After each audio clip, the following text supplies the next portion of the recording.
I'm Bernard Hickey with the daily briefing from interest.co.nz. Today we'll look at the latest survey out on home loan affordability in New Zealand and find affordability remains at woeful levels despite lower house prices.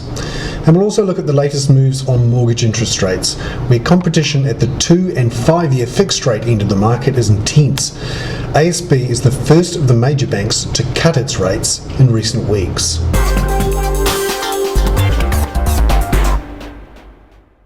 Firstly, at home, where house prices may be falling and wages are improving, but higher interest rates kept New Zealand home loan affordability near its worst levels ever in December. Now that's according to the monthly Fairfax Media Home Loan Affordability Report compiled by interest.co.nz.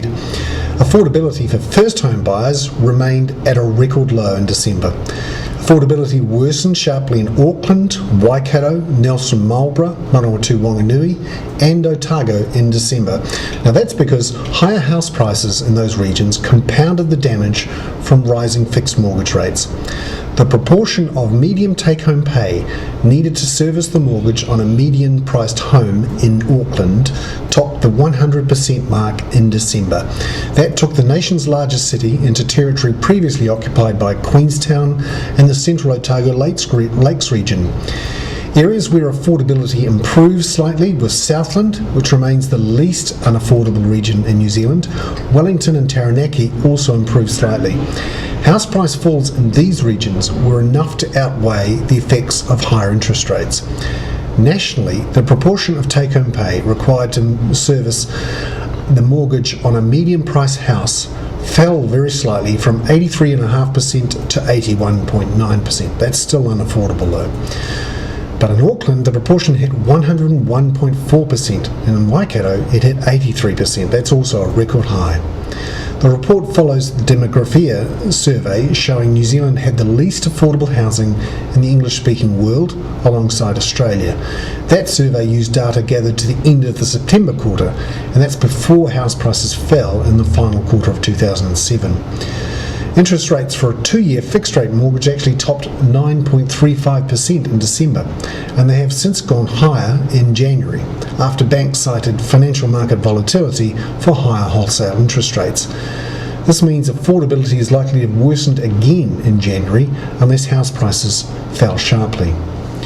Although maybe we're on the way down again, more about that in a moment. It now takes almost 2.1 median incomes in a household to afford the mortgage for a medium-priced house. This is up from 1.8 incomes just a year ago, and 5 years ago that figure was only 1.1 median incomes. So what does that mean? Couples can forget about having children if they want to keep servicing a big mortgage. The affordability crisis has built up over the past 5 or so years, and it will likely take at least twice as long to remedy if action is taken. Without action, it could become an embedded social problem.